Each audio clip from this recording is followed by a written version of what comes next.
లూకా సువార్త 13వ అధ్యాయము 10 నుంచి కొన్ని మాటలు జ్ఞాపకం చేసుకుందాం. విశ్రాంతి దినమున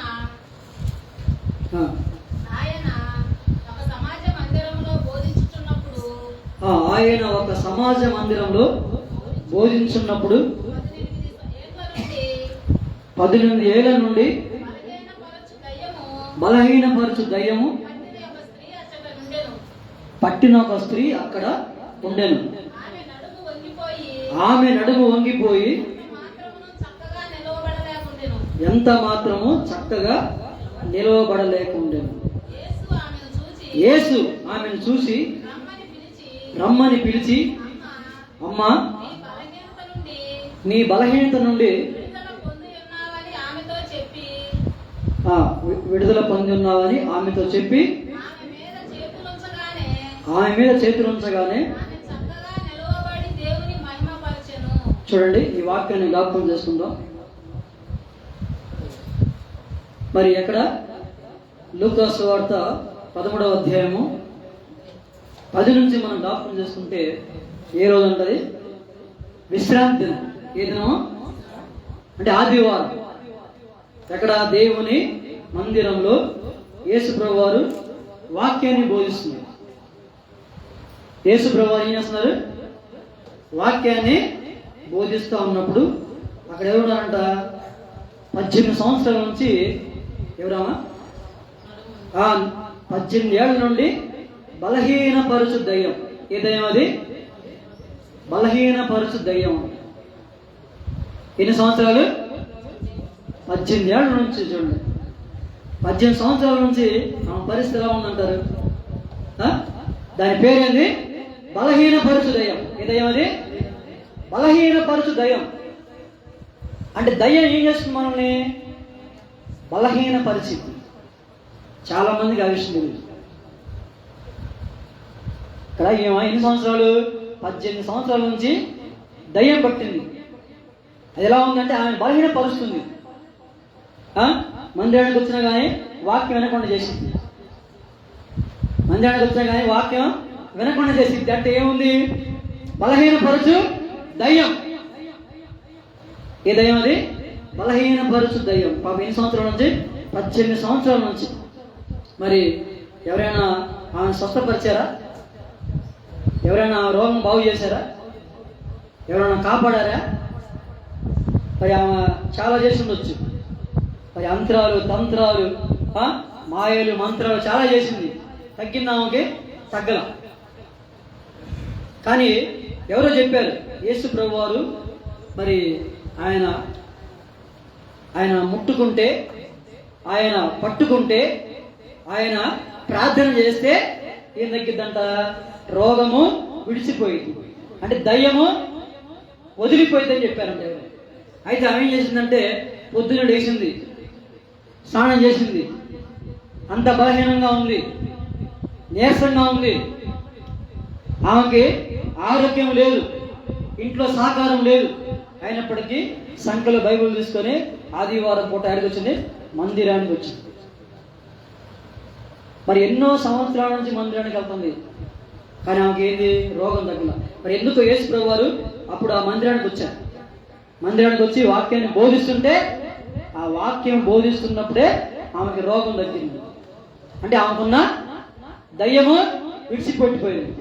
ఒకసారి మనం జ్ఞాపకం చేసుకుందాం. బలహీనపరచు దయ్యాలు ఉంటాయి. ఎక్కడుంటాయి? బలహీనపరచు దయ్యాలు ఎక్కడుంటాయి? అది మన ఇంట్లో ఉండొచ్చు, మన ఇంటి ముందు ఉండొచ్చు, మన స్నేహితుల్లో ఉండొచ్చు, సంఘంలో ఉండొచ్చు, నువ్వు పనిచేసే ప్రాంతంలో ఉండొచ్చు, పొలంలో ఉండొచ్చు. ఏం చేస్తుంటాయంటే నిన్ను బలహీనపరుస్తాయి. కొంతమంది చూడండి, వాళ్ళ మాటలతో మనల్ని బలహీనపరుస్తుంది. అవునా? వాళ్ళ మాటలతో ఏం చేస్తుంటారు? వాళ్ళ పని ఏంటి? మనల్ని నిరాశ చేయడమే. వాళ్ళ పని ఏంటి? నీ హృదయంలో వాక్యం లేకుండా చేయడమే. వాళ్ళ పని ఏంటి? నిన్ను నిరాశపరచడం, నిన్ను బలహీనపరచడం. ఇప్పుడు నువ్వు ఒక వస్తువు కొనుక్కున్నావు, ఒక స్థలం కొనుక్కున్నావు, లేదా ఒక కారు కొనుక్కున్నావు అనుకున్నావు. వెంటనే ఏమంటారు తెలుసా? ఏముందిలే అంటారు. లేదా ఒక చీర కొనుక్కున్నావు అనుకో, ఏం బాగుందమ్మా అంటే ఏంటి? నిన్ను ఏం చేస్తుంది? బలహీనపరుస్తుంది. ఆయన మాట చేత నేను బలహీనపరుస్తుంది. అంటే బలహీనపరిచి దయ్యాలు ఎక్కడ ఉంటాయంటే అది మన చుట్టూ ఉంటాయి, మన ఇంటి ముందు ఉంటాయి, మన ఇంట్లో ఉంటాయి. ఏం చేస్తుంటాయి? నువ్వు ప్రార్థన చేసుకుంటా ఉంటే నీకు అడ్డుపడతా ఉంటాయి, నీకు ప్రార్థనకి పోనేకుండా అడ్డుపడతా ఉంటాయి. కొన్ని శక్తులు పనిచేస్తూ ఉంటాయి. ఎన్ని సంవత్సరాల నుంచి? 18 సంవత్సరాల నుంచి ఏంటంట? దయ్యం పట్టింది. దాని పేరేంటి? బలహీనపరచు దయ్యం. అయితే ఆమె నడుము వంగిపోయింది. మామూలు నడుము ఎప్పుడు వంగిపోయింది అంటే వయసుతో పాటు నడుము వంగిపోయింది. కానీ ఏమేంటి? ఇక్కడ వయసు చెప్పలేదు కానీ బైబిల్లో ఈమె నడుము వంగిపోయింది. నిలబడలేకపోతుంది, చూడలేకపోతుంది, మాట్లాడలేకపోతుంది. అది ఎవరు తెలుస్తుందంటే ఎవరైతే సైతాన్ చేత పీడించబడ్డారో వాళ్ళకి అర్థమైంది అది ఎంత పీడిస్తుందో. నిద్ర లేకుండా, శాంతి లేకుండా, మనశ్శాంతి లేకుండా, ఆరోగ్యం లేకుండా. కొంతమంది చూడండి నిద్ర పట్టదు, ఏదో ఒక బలహీనత, ఏదో ఒక వ్యాధి, ఏదో ఒక రోగం. ఎలా ఏం చేస్తుంది చూడండి. కొంతమందికి పాపం భరించలేని కడుపు నొప్పి వచ్చింది, భరించలేని తలకాయ నొప్పి. అయిన ఎవరు? సైతాను. అది నిన్ను బలహీనపరుస్తుంది. దాని పేరేంటి? బలహీనపరచు దయ్యం. ఇప్పుడు ఒకసారి యేసు ప్రభు వారు పేతురు ఇంటికి వెళ్ళాడు. వాళ్ళ అత్తకి ఏమొచ్చింది? జ్వరం వచ్చింది. ఏమొచ్చింది? యేసు ప్రభు వారు వెంటనే ఆ జ్వరాన్ని గద్దించాడు. వెంటనే ఏమైంది? ఆ జ్వరం విడిచిపోయింది. యేసు ప్రభు వారు గద్దిస్తే అది జ్వరమైనా లేకపోతే ఏ రోగమైనా ఏ వ్యాధి అయినా సరే తప్పకుండా ఏమైంది? నిన్ను విడిచిపెట్టి పోవాల్సిందే. ఇప్పుడు యేసు ప్రభు వారు గద్దిస్తే, యేసు ప్రభు వారు నిన్ను వైపు చూస్తే, నిన్ను ముడితే, నిన్ను పట్టుకుంటే, నువ్వు ఆయనలో ఉంటే, ఆయన మందిరానికి వస్తే ఏమవుతుంది? ఎన్ని కూడా విడిచిపోతాయి. చూడండి కింద మనం చూస్తే యేసు ఆమెను చూసి రమ్మని పిలిచి ఏమన్నాడు? ఏమన్నాడు? అమ్మ, నీ బలహీనత నుండి విడుదల పొంది ఉన్నావని ఆమెతో చెప్పాడు. చూడండి, నీ బలహీనత నుండి నీవు విడుదల పొంది ఉన్నావు. కొంతమంది చూడండి, నువ్వు అసలే బాధల్లో ఉంటావు, అసలే కష్టంలో ఉంటావు. కానీ కొంతమంది ఏం చేస్తున్నారు? పుండు మీద కారం చల్లినట్టు వాళ్ళ మాటలు ఉంటాయి. పుండు మీద కారం చల్లినట్టు కొంతమంది ఏంటంటే ఇంకా నిరాశపరుస్తారు, ఇంకా నిన్ను బలహీనపరుస్తారు, ఇంకా నీకు సూటిపోటి మాటలు. వీళ్ళంతా ఎవరు? బలహీనపరచు దయ్యాలు. అది మనం తెలుసుకోవాలి. మనం ఆత్మీయంగా ఎదుగుతూ ఉన్నప్పుడు, ఆత్మలో మరి ఫలభక్తం అవుతున్నప్పుడు, దేవుని కాడికి వస్తున్నప్పుడు ఇవన్నీ గమనించాలి. ఇదిగో ఇది సైతాను పని. నిన్ను బలహీనపరుస్తుంది. నిన్ను ఏం చేస్తుంది? సూటిపోటి మాటలతో బలహీనపరుస్తుంది. ఇప్పుడు ఇక్కడ మందిరానికి వచ్చావు, ఆరాధన గురించి ఇంటికి వెళ్ళావు, సంతోషంగా ఇంటికి వెళ్ళిన తర్వాత ఎవరో ఒకరు వస్తారు నీ కాడికి, వచ్చి నిన్ను బలహీనపరుస్తున్నారు, నిన్ను నిరాశపరుస్తారు. ఎందుకు? నీలో ఉన్న సంతోషాన్ని వాడు దొంగిలిస్తాడు, నీలో ఉన్న ఆనందాన్ని వాడు దొంగిలిస్తాడు. చూడండి, అందుకే మనం ఏం చేయాలంటే ప్రతిరోజు ప్రార్థన చేసుకోవాలి. ఏం చేయాలి? ప్రార్థన చేసుకుంటూ మరి ఆయన్ని గణపరుస్తూ ఆయన్ని కొనియాడుతూ ఉంటే తప్పకుండా దేవుడు ఏం చేస్తాడు? నీ బలహీనత నుండి విడిపిస్తాడు, నీ రోగం నుంచి విడిపిస్తాడు, నీ సమస్య నుండి విడిపిస్తాడు. అది ఏ రోగం కావచ్చు, అది గుండె జబ్బు అయినా, కిడ్నీ రోగమైనా, నడుము నొప్పి అయినా, ఎటువంటి భరించలేని నొప్పి అయినా సరే యేసు ప్రభువారు తప్పకుండా నీ వ్యాధిని ఆయన గద్దిస్తాడు, ఆయనను మొడతాడు. అందుకోసమే ఏదో ఒక ఆశ కలిగి నువ్వు నేనే ఇక్కడికి వచ్చాం. అవునా? ఎందుకు వచ్చామా? ఇక్కడికి ఊరికనే వచ్చాం. నా దేవుడు నన్ను స్వస్థపరుస్తాడు, నా దేవుడు నన్ను ఆనందాన్ని ఇస్తాడు, నా దేవుడు నాకు సంతోషం ఇస్తాడు అని వచ్చాం. కానీ తప్పకుండా మందిరానికి వచ్చిన మనల్ని దేవుడు తప్పకుండా నిన్ను ముడతాడు, నిన్ను స్వస్థపరుస్తాడు, నిన్ను గణపరుస్తాడు. చూడండి ఏమంటాడు? వెంటనే చూడండి, ఆమె చేతులు వస్తే వెంటనే ఆమె నిలబడిందంట, దేవుని మహిమపరిచింది. ఏం చేసింది? దేవుని మహిమపరిచింది. అంటే మనం ఏం చేయాలి? దేవుణ్ణి మహిమపరచాలి, దేవుని గణపరచాలి. చాలా మంది చూడండి, రోగం తగ్గిన తర్వాత మందిరానికి రాదు. రోగం తగ్గిన తర్వాత మన ఊర్లో ఒకరైతే నాకు తెలుసు, కొన్ని సంవత్సరాల క్రితం మరి అక్కడ పాలకేంద్ర చర్చి ఉన్నప్పుడు అక్కడ కమిటీ హాల్లో ఉండేది. ఒక వ్యక్తి అయితే వాళ్ళ భార్యను తీసుకొచ్చి అక్కడ ఆ కమిటీ హాల్లో పడేసి వెళ్ళిపోయాడు. ఎందుకు? ఆ దయ్యం ఆమె బలహీనపరుస్తుంది. వాళ్ళు నమ్ముకున్న దేవుడు ఆయన రక్షించలేదు, వాళ్ళు నమ్ముకున్న దేవుడు ఆయన కాపాడలేదు. మొత్తానికి ఇసుకు పుట్టింది, తీసుకొచ్చి ఆడ పడేసి అక్కడ కమిటీ హాల్లో పడేసి. అప్పుడు కుటుంబం గారు రాజుగారి ఇద్దరు కలిసి ప్రార్థన చేస్తే ఆ దయ్యము విడిచిపెట్టి వెళ్ళిపోయింది. అయితే మన వాళ్ళు అటు పోతా అక్కడ నిలబడి అడిగారు, అమ్మ ఎలా ఉందంటే ఆరోగ్యం బాగుంది చెప్పి. తగ్గింది. ఎక్కడ తగ్గింది? కమిటీ హాల్లో, దేవుని మందిరంలో, సమాజ మందిరంలో అది తగ్గింది. తర్వాత మనోళ్ళు అడిగితే ఆమె చెప్పింది తెలుసా, మా దేవుడు నాకున్నాడు, నేను మా గ్రంథమే చదువుతా అని చెప్పేసి అప్పటి నుంచి ఇంకా మందిరానికి రాదు. అదే వాళ్ళ భర్త ఆమె బాగాలేనప్పుడు దయ్యం పట్టినప్పుడు తీసుకొచ్చి ఇసుక వెళ్ళిపోయాడు. ఎక్కడ? దేవుని మందిరంలో. అది నాకు తెలుసు, నేను కూడా చూశాను. తర్వాత ఒక వారానికి పరిస్థితి మారిపోయింది. వెంటనే ఆ దయ్యం పోయి ఇంకో దయ్యం పట్టినాం.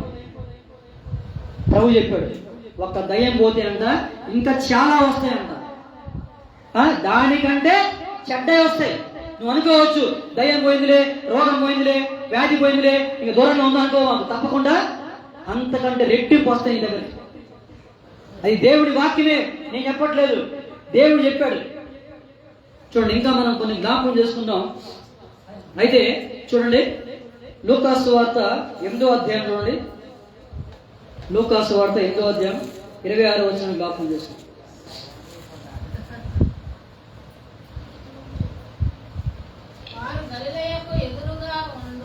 వారు గలిలయకు ఎదురుగా ఉండు గెరాసీన దేశమునకు వచ్చి ఆయన ఒడ్డున దిగినప్పుడు ఆ ఊరి వాడప్పుడు ఆయనకు ఎదురుగా వచ్చును. చూడండి, దయ్యమా దయ్యములా? దయ్యములు. ఏంటి? దయ్యములు బట్టి, ఒకటి కాదు రెండు కాదు, వందలు దయ్యములు పట్టిన వాడై బహుకాలం నుండి బట్టలు కట్టుకొనక సమాధుల్లో గాని ఇంటిలో ఉండువాడు. అంటే ఏమంటున్నాడు? ఎక్కడ ఉన్నాడు? సమాధుల్లో ఉంటున్నాడు, రోడ్డు మీద ఉంటున్నాడు, ఊరు బయట ఉంటున్నాడు. ఎక్కడ? సమాధుల్లో ఉంటున్నాడు. చూడండి పరిస్థితి ఎలా ఉంటుంది అంటే, ఎక్కడ ఉన్నామో ఆయన తెలుసా. మైండ్ పోయింది అంటారు చూసారా? మైండ్ ఎప్పుడు పోయి తెలుసా? దయ్యం పట్టేప్పుడు మైండ్ పోయింది. దయ్యం పట్టేప్పుడు మైండ్ పోయింది, నీ మైండ్ పోయి ఆ మైండ్ వచ్చింది. ఏ మైండ్? దయ్యం మైండ్ వచ్చింది. కొంతమంది చూడండి అసలు మైండ్ పోయి ఇంకో మైండ్. అందుకేమంటాం మనం ఒకసారి, ఏం పట్టిందమ్మా అంటే నిజంగా పట్టిందాం. పట్టింది కాబట్టే ప్రార్థన రాలేకపోతుంది, పట్టింది కాబట్టే దేవుని భయపడలేకపోతుంది. అంటే ఏంటి? ఆమెకి పట్టింది నిజమే, వాస్తవేది అంటూ ఉంటా అప్పుడప్పుడు. ఈ మొదదాకా బాగానే ఉంది, ఈమెకి ఏం పట్టిందా? నిజంగా పట్టింది. ఆమెకి పట్టింది కాబట్టే మందిరానికి రాలేకపోతుంది, పట్టింది కాబట్టే దేవుని మహిమపరచలేకపోతుంది. చూడండి, అందుకే మనం చాలా జాగ్రత్తగా ఉండాలి. ఎందుకంటే నేనైనా నువ్వైనా సరే దేవునికి దూరంగా ఉన్నామంటే ఆటోమేటిక్గా వచ్చేస్తాయి. అవి పట్టుకుంటే ఇన్ని భయంకరమైన పరిస్థితిలో తీసుకుంటాయి. అవునా? అది ఒక్క ఆదివారం కాదు, ఎప్పుడైనా సరే మనం దేవునికి దూరంగా ఉన్నాం అంటే ఆటోమేటిక్గా నీ మనసు మారిపోయింది, నీ ఆలోచనలు మారిపోతాయి, నీ తలంపులు మారిపోతాయి, నీ క్రియలు మారిపోతాయి. ఎప్పుడు? దేవుడికి దూరంగా ఉన్నప్పుడు. ఎవరికైనా దూరంగా ఉండొచ్చు కానీ దేవునికి దూరంగా ఉండకూడదు. ఎవరికైనా దూరంగా ఉండొచ్చు కానీ దేవునికి మాత్రం దూరంగా ఉండకూడదు. చూడండి, ఇంకా మనం చూస్తే వాడు యేసును చూసి కేకలు వేసి ఆయన ఎదుట సాగిలపడి, యేసు నాతో నీకేమి, నన్ను బాధపరచుకోమని. చూడండి, దయ్యంను పట్టినవాడు సమాధుల్లో ఉంటున్నాడు, నెమ్మది లేదు, కుటుంబం వదిలేశారు. కుటుంబం ఏం చేశారు? వదిలేశారు. మొత్తానికి పాపం మరి ఒంటి మీద బట్టలు లేవు. అటు వచ్చేవాళ్ళని పోయేవాళ్ళని రాళ్లతో దాడి చేస్తున్నాడు. కొంతమంది చూడండి, మనం కూడా రోడ్డు మీద వెళ్తున్నప్పుడు కొంతమంది మనకు కనిపిస్తారు, వాళ్ళు ఒంటి మీద బట్టలు ఉండవు. వాళ్ళు ఏం చేస్తున్నారో వాళ్ళకి తెలియదు. ఎందుకు? వాళ్ళల్లో దురాత్మ శక్తి పనిచేస్తుంది. ఏ పని చేస్తుంది? దురాత్మ శక్తి పనిచేస్తుంది. ఎందుకంటే వాళ్ళు బాగు చేసేవాడు ఎవరు లేదు. అందుకే చూడండి, ఇప్పుడు మన కళ్ళ ముందు అలాంటివి చాలా కనబడతాయి. ఎందుకు తెలుసా? అవన్నీ కూడా యేసు ప్రభువు వారు మళ్ళీ రానే ఉన్నారు. అందుకే అంట ఆయన అపవాది క్రియలను లయపరచడానికే యేసు ప్రభువు ఈ లోకానికి వచ్చాడు. అపవాదిని అంతమొందించడానికి, అపవాది క్రియలను లయపరచడానికి యేసు ప్రభువు మళ్ళీ రానే ఉన్నాడు. ఎవరి కోసం? మన కోసమే. ఆయన నమ్మిన వారికి మరలా మనల్ని ఏమన్నాడు చూడండి. యోహాను సువార్తలో ఒక మాట ఉంది చూడండి. యోహాను సువార్తలో 14వ అధ్యాయం చూడండి. 14వ అధ్యాయం మొదటి నుంచి కొన్ని మాటలు జ్ఞాపకం తీసుకుందాం. యోహాను సువార్త 14వ అధ్యాయం.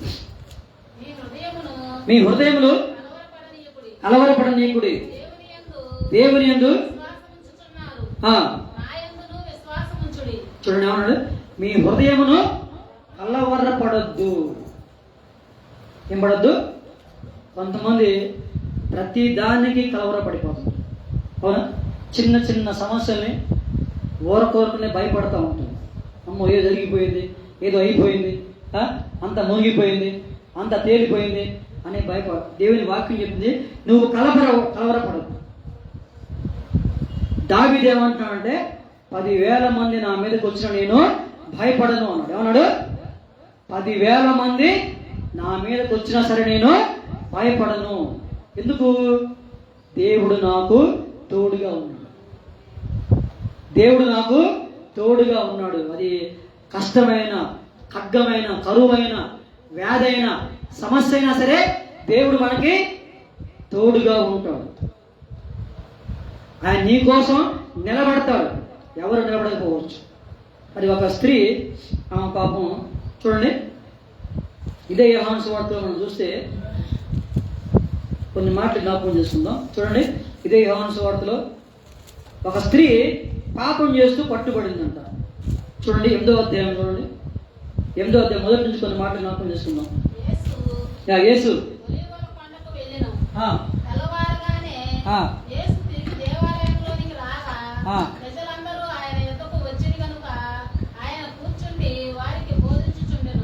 బోధించుండెను. శాస్త్రులను పరిసయ్యులను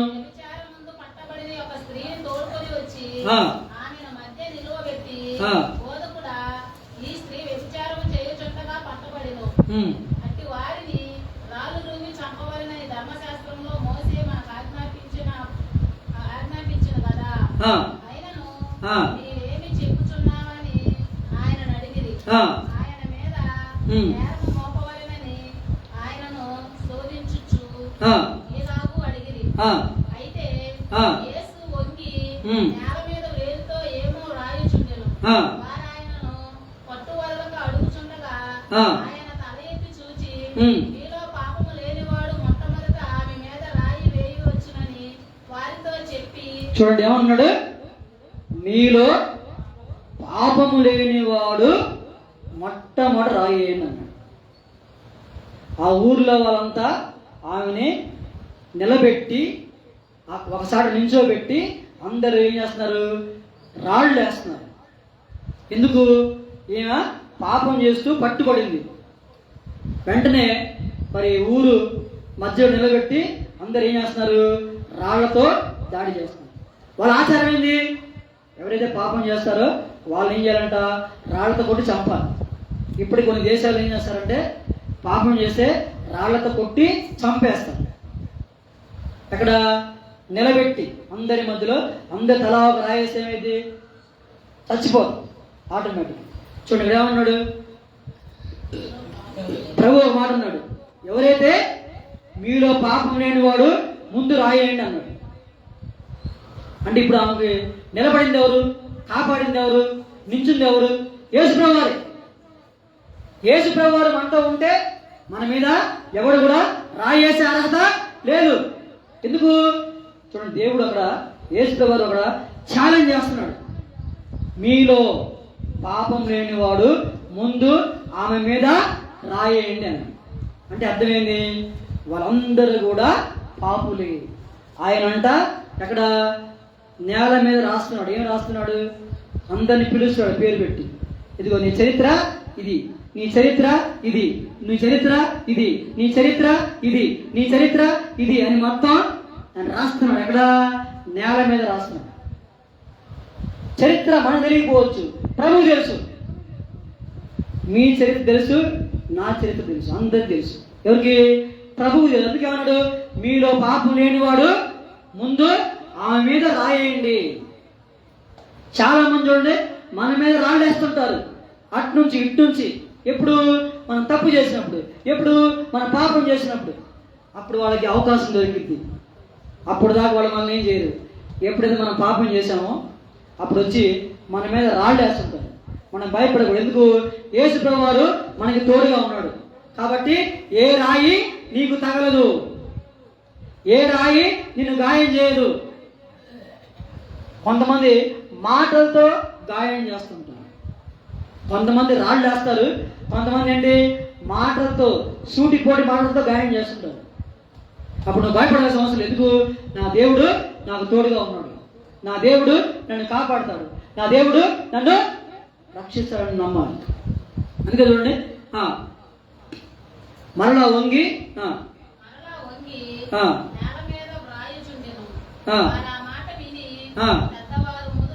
పెద్దవారు మొదలుకొని చిన్నవారి వరకు. చూడండి, పెద్దవారు మొదలుకొని చిన్నవాళ్ళ వరకు ఎక్కడికి వచ్చారు?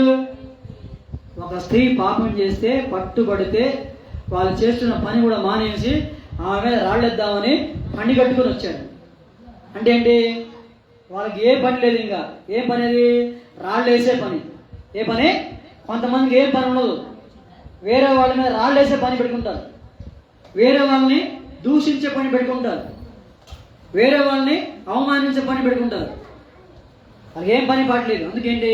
అందరూ కూడా చూడండి వాళ్ళ పనులు మొత్తం మానేసి ఈమె మీద రాళ్ళేద్దామని ఆడగొచ్చారు. కానీ పక్కన ఎవరు? యేసు ప్రభు. ఊరంతా ఒకవైపు అయితే యేసు ప్రభు ఒక్కడే ఆమె వైపు ఉన్నాడు. ఊరంతా ఒకవైపు ఉంటే యేసు ప్రభు వారు ఒకవైపు ఉన్నాడు. చూడండి, ఎందుకు? ఆయన తెలుసు ఏదో పొరపాటు చేసింది, ఏదో పాపం చేసింది అనుకున్నాడు, కానీ చంపుదాం అనుకున్నాడా? దేవుడు ఎప్పుడు కూడా నేను క్షమిస్తాను. ఎప్పుడు? నువ్వు తప్పు చేసింది ఇంకొకసారి నీకు అవకాశం ఇస్తాను. అమ్మ అందుకే అన్నాడు, అమ్మ నువ్వు మరలా ఈ పాపము చెయ్యొద్దు అన్నాడు. వాళ్ళకి ఎందుకు రాలేదు ఆ మనసు? చెప్పండి. మరి ఆ ఊర్లో వాళ్ళకి ఆ మనసు ఎందుకు రాలేదు? యేసు వారు లాగా అవకాశం దొరికిందిలే, అదును చూసి దెబ్బ కొడదామని ఇచ్చారు అందరు. చూడండి, అప్పుడేమన్నాడు? మరలా వంగి నేల మీద రాశాడంట. వారు ఆ మాట విని పెద్దవారు మొదలుకొని అందరూ కూడా తట్టాపుట్ట సర్దుకొని ఏమయ్యారు? మరలా ఎవరింటి వాళ్ళకి వెళ్ళిపోయారు. అక్కడ ఎవరు లేరు, రాళ్ళు వేద్దామని వచ్చారు. అసలు ఆమె ఏమనుకుంది పాపం? ఒకసారి మీరు ఆలోచించండి.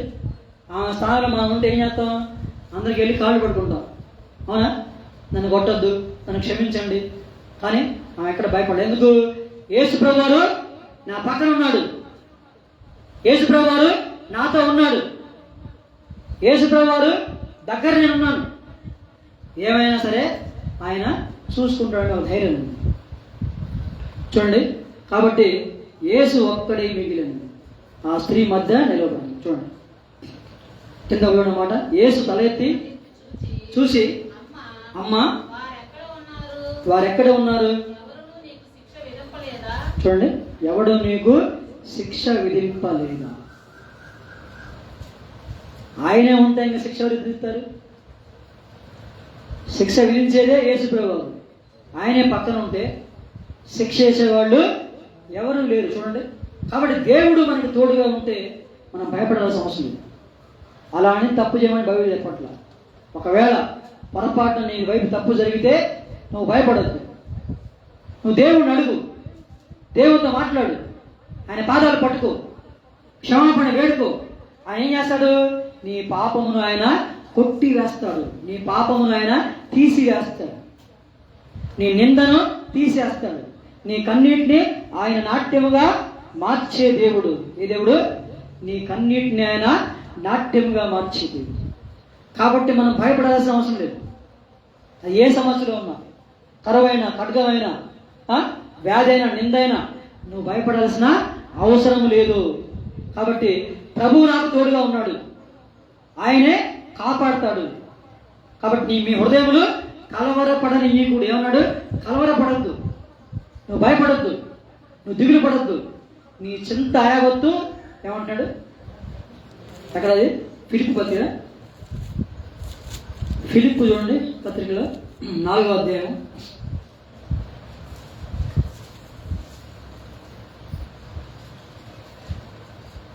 6వ వచనం.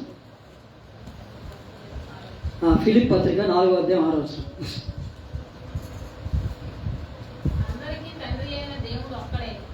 ఫిలిప్ పత్రిక, ఫిలిప్పీయులకు రాసిన పత్రిక 4వ అధ్యాయము 6వ వచనం.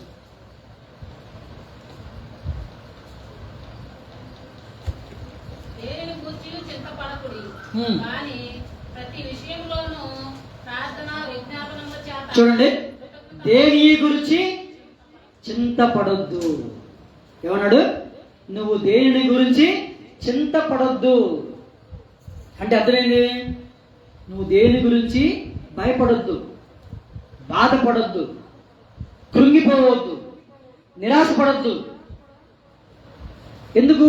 చూడండి, ప్రతి విషయంలోనూ ప్రార్థన విజ్ఞాపనముల చేత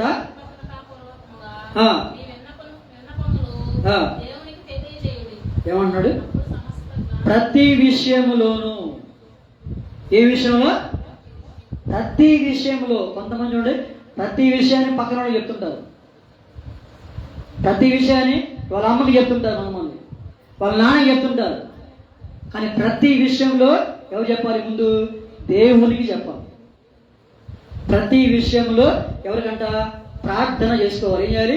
ప్రార్థన చేయాలి, విజ్ఞాపన చేయాలి, దేవుడు చేసిన మేలను మనం జ్ఞాపకం చేసుకోవాలి. అప్పుడు ఏమన్నాడు? మీ విన్నపాలు దేవునికి తెలియజేయండి. ఏం చేయాలి? దేవునికి చెప్పాలి. అందుకే అన్నాడు, మీ అడుగుడి మీకు ఇవ్వబడును అన్నాడు. ఏం అడగాలి? ఇలాంటివి అడగాల్సింది. ఆయనకి ఏమి ఇష్టము? నలిగిన హృదయము, విరిగిన మనసు ఆయనకి ఇష్టం. ఏ మనసు అంట? నలిగిన హృదయం. కొంతమంది చూడండి నలిగిపోతుంటారు, వాళ్ళకున్న రోగాన్ని బట్టి, వాళ్ళకున్న అప్పుల సమస్యను బట్టి, వాళ్ళకున్న నిందను బట్టి, అవమానాన్ని బట్టి నలిగిపోతుంటారు కొంతమంది. తర్వాత అన్నాడు విరిగిన మనస్సు. ఏంటంటే విరిగిన మనస్సు. కొంతమంది చూడండి మనసు విరిగిపోయి ఉంటుంది. మనసు ఏమైంది? విరిగిపోయింది. అంటే ఇంకా అతుక్కునే అవకాశం లేదు. అందుకే అన్నాడు విరిగిపోయిన అద్దము, విరిగిపోయిన మనసు అంటే అతుక్కోదంట. విరిగిన మనస్సు, నలిగిన హృదయంతో ఏం చేయాలి? మందిరానికి రావాలి. నలిగిన హృదయంతో విరిగిన మనసు ఆయనకి ఇష్టం. ఆయన అటువంటి వారిని ఇష్టపడుతున్నారు. అందుకే చూడండి తర్వాత 7వ వచనంలో, అప్పుడు సమస్త జ్ఞానమునకు మించిన దేవుని సమాధానము యేసుక్రీస్తు వలన మీ హృదయములకు, మీ తలంపులకు, చూడండి, మీ హృదయములకు, మీ తలంపులు. బాబు, మీ హృదయము ఒకసారి మనం జ్ఞాపకం చేసుకుంటే మన హృదయంలో ఆలోచనలు ఎలా ఉన్నాయి?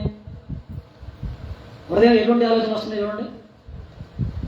కొంతమంది అంట మంచం మీద పరుండే అంట ఆలోచిస్తూ ఉంటారు. దేని గురించి? పాపం గురించి, మోసం గురించి, అన్యాయం గురించి. ఎక్కడి నుంచి? మంచం మీద నుండే. కాళ్ళు కింద పట్టక ముందే మంచం మీద కూర్చొని వాళ్ళ మనసులో పాపాన్ని ఊహిస్తూ ఉంటారంట.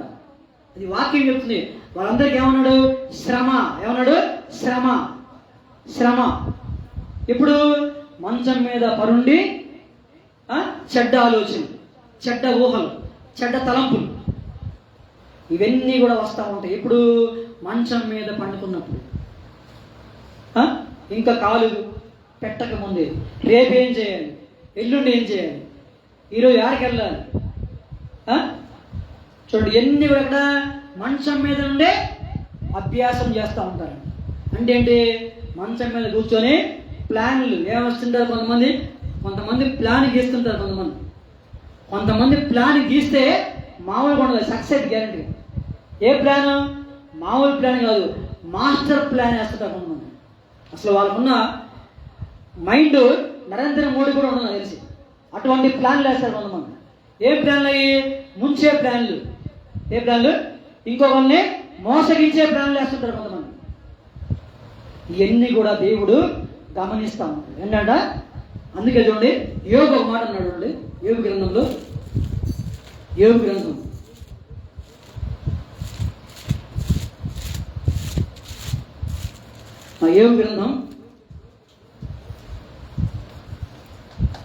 421 పేజీ ఉంది. యోగు గ్రంథం ఇక్కడ ఒక మాట ఉంది చూడండి. 5వ అధ్యాయము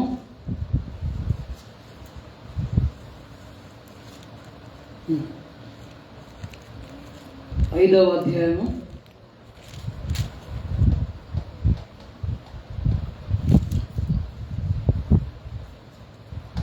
'దుష్టుల ఆలోచనలు ఆయన తలకిందులు చేస్తాడంట. ఏం చేస్తాడంట?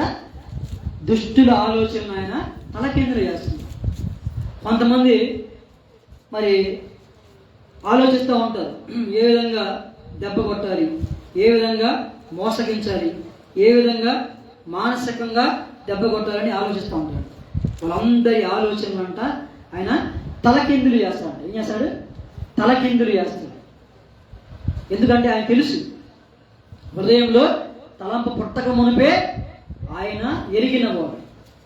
హృదయంలో మనం ఏమి ఆలోచిస్తున్నామో ఆయనకు తెలుసు, ఏమి అడుగుదాం అనుకుంటున్నావో ఆయనకు తెలుసు, నువ్వు మనసులో ఏమి ఆలోచిస్తున్నావో ఆయన తెలుసు. ఎందుకంటే ఆయన ముందుగానే పసిగడతాడు. ఎందుకంటే ఆయన తెలియదు ఏమే కదా, మన హృదయంలో ఉన్న ప్రతి ఆలోచన ఆయనకు తెలుసు. రేపేమవుతుందో నీకు తెలియదు అన్నాడు. ఏమన్నాడు? రేపేమవుతుందో నీకు తెలియదు.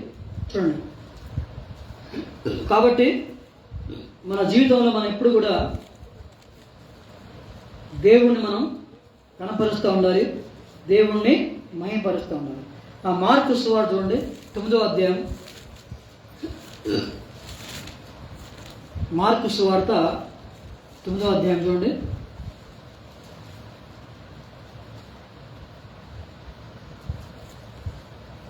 మార్కు సువార్త 9వ అధ్యాయము 17 వచనం జ్ఞాపకం చేసుకుందాం. 17. జనసమూహంలో ఒకడు బోధకుడా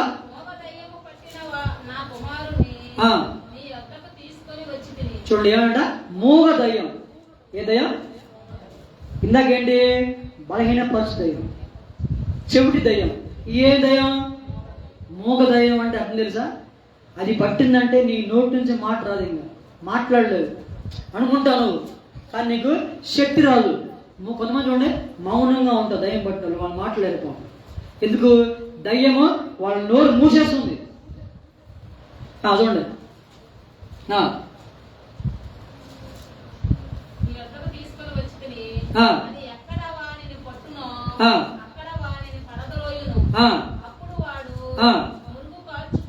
నురుగు గార్చుకొని పండ్లు కొరుక్కొని. అంటే అర్థమైంది? ఏ రోగం ఇది? మూర్ఛ రోగం, అంటే పిట్స్. ఏ రోగం ఇది? పిట్స్ రోగం ఉంది. అప్పుడు డాక్టర్లు ఉన్నారా? స్కానింగ్లు ఉన్నాయా? మందులు ఉన్నాయా? మరి ఎప్పటి తగ్గింది రోగం? అవునా? ఈ అబ్బాయికి ఏముంది? పిట్స్ రోగం ఉంది, మూర్ఛలు. ఎప్పుడు పట్టుకుంటే అప్పుడు ఏం చేస్తుంది? పడిపోతాయి. ఆడ పడితే పడిపోవడం, నొరగ దొక్కడం. చూడండి చూడండి నెక్స్ట్ కింద.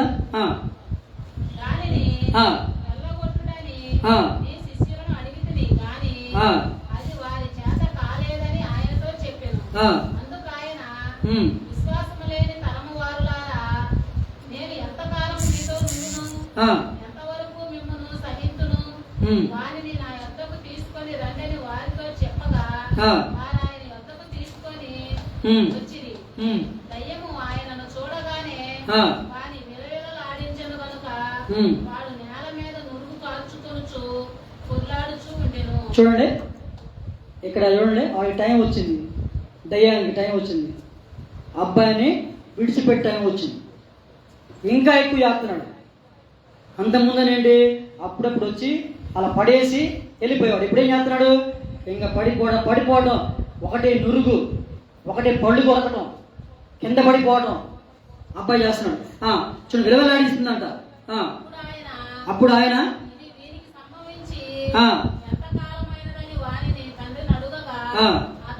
అతడు అంటే ఏంటి, చిన్నప్పటి నుంచి ఉందంట. చిన్నప్పటి నుంచి పాపం ఏముంది, పిడ్స్ రోగం ఉంది. చూడండి, అందుకే చూడండి, పిడ్స్ రోగం వచ్చిన వాళ్ళని ఒంటరిగా అక్కడికి పంపించదు. పంపిస్తే ఏమవుతుంది, అక్కడ పక్కన ఎవరు ఉండరు. పక్కన ఎవరు లేకపోతే ఏమవుతుంది, మనం ఏం చేస్తాము, పక్కన ఉంటే చేతిలో తాళం పెడతారు కొంతమంది. అవునా, నేను చాలామంది చూసాను నా కళ్ళ ముందు. నా పక్కన కూర్చున్న వాళ్ళకి అలా వచ్చినప్పుడు అలా వాళ్ళు చేశారు, దుర్గొక్కోవడం, కేకలు వేయటం, కింద పడిపోవడం. మన మైండ్ ఉండదు, మన స్పృహ ఉండదు. మీకు తెలుసు, మా ఊళ్ళో ఒక అబ్బాయి పొలం వెళ్ళాడు.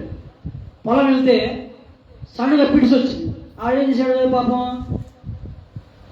వెంటనే అక్కడ పడిపోయాడు, అక్కడ కాళ్ళలో పడిపోయాడు. ఇంట్లో ఏమనుకుంటున్నారు, ఇంకా మా అబ్బాయి ఇంకా రాలేదని అనుకుంటున్నారు.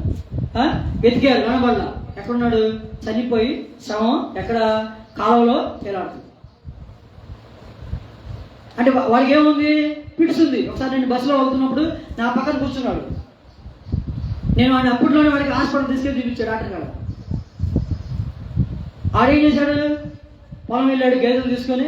సాయంత్రం 6 అయింది, 7 అయింది, ఇంటికి కూడా అడుగుతున్నారు, ఇంకా అంటే ఆడున్నాడు, చనిపోయి ఎక్కడో కింద అందరు అప్పుడు చూస్తున్నారు. ఎక్కడున్నాడు, కాలువలో ఎక్కడో మూలలో ఉన్నాడు.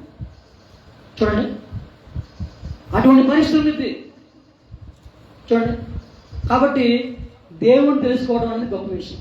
అవునా, దేవుణ్ణి తెలుసుకోవడం అనేది గొప్ప విషయం. ఈ మధ్య నేను వాళ్ళ ఇంటికి వెళ్ళినప్పుడు ప్రార్థన చేస్తానని అడిగా. ఆమె ఏమంది, ప్రార్థన చేయొద్దండి. మంచిది. ఇంకొక ఆమె వెళ్తే ఆమె కోసం నేను ప్రార్థన చేశాను. ఆమె ఇప్పుడు అలాగే ఉంది, కానీ ఆమె వద్దని చెప్పలా. మొత్తానికి అలాగే ఆమె పరిస్థితి కంటిన్యూ అవుతుంది. ఈమె పరిస్థితి ఏమైంది, ఇంకా రోజు రోజుకి సంకట పడిపోతుంది. ఎందుకు, యేసు ప్రభువాన్ని ఆహ్వానించకపోతే. చూడండి, ఎంత ప్రార్థన చేస్తే ఎంత, మహా అయితే ₹1 అవసరం లేదు, ఫ్రీగా చేస్తా. ఫ్రీగా అయిపోయిన దాన్ని ఇప్పుడు ఎంత అయింది, అంత అయింది, ఇంకా ఎంత తెలియదు.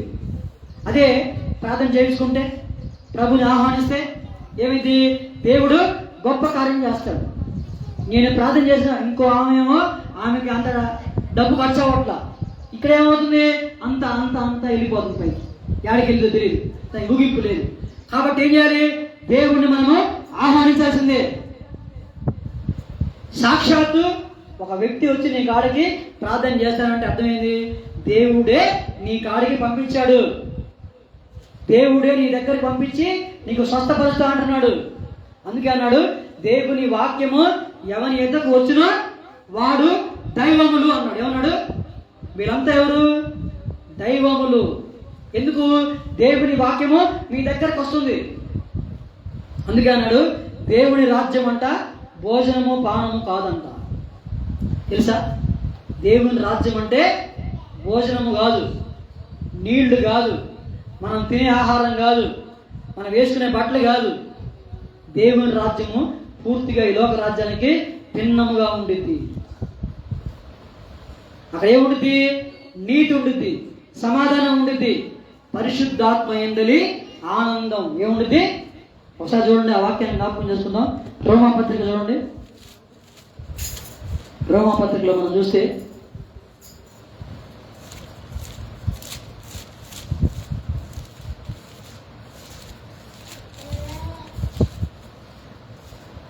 ఆ 14వ అధ్యాయము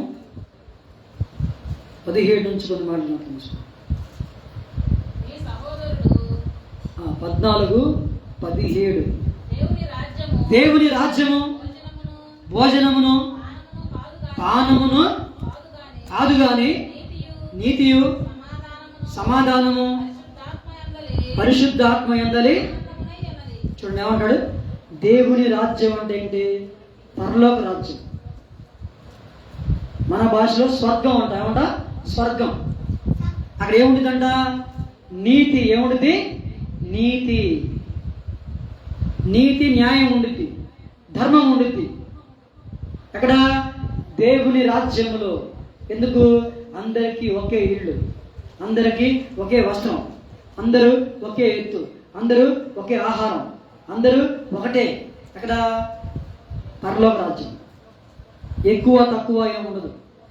అందరికీ ఒకే గృహం, అందరికీ ఒకే కుర్చీ, అందరికీ ఒకే వస్త్రం, అందరికీ ఒకే ఉద్యోగం. అక్కడ దేవుని రాజ్యంలో అంటే పరలోక రాజ్యంలో మనకు ఉద్యోగం ఉంది. తెలుసా? అక్కడ ఏ ఉద్యోగం ఉంది?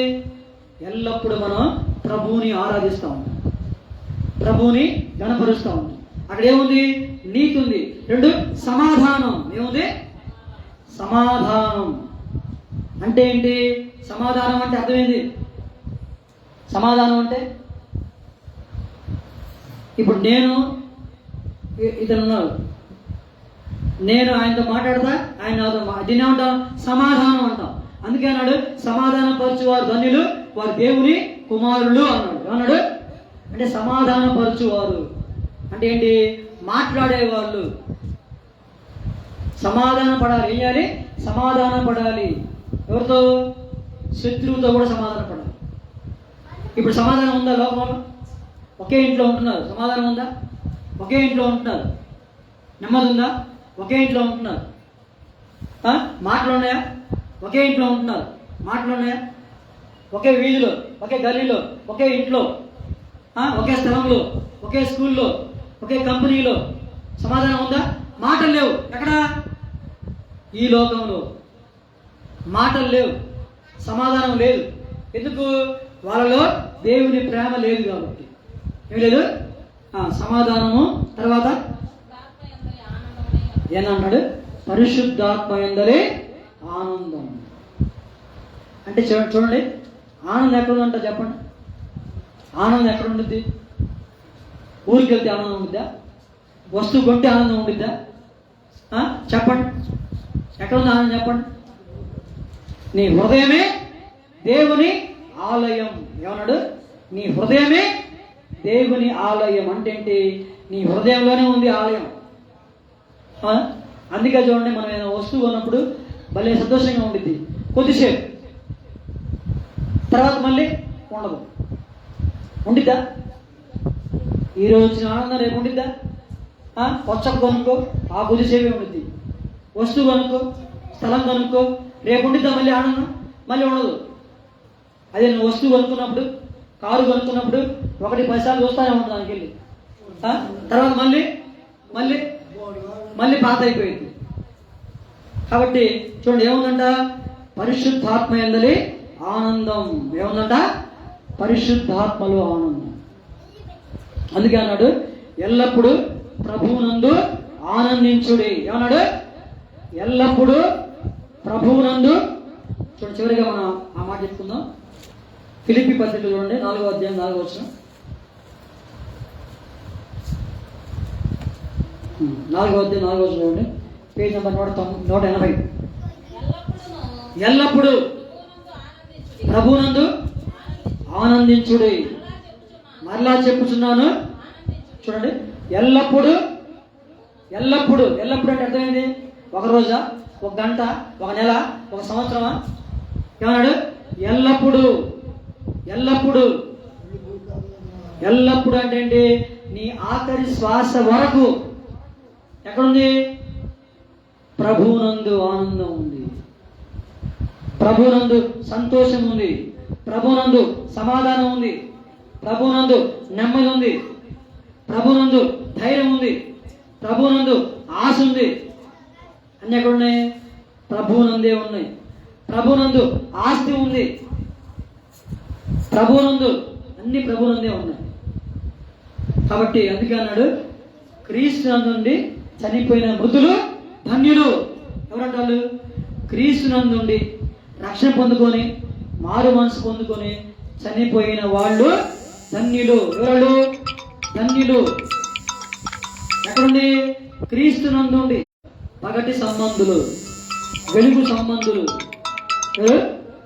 వెలుగు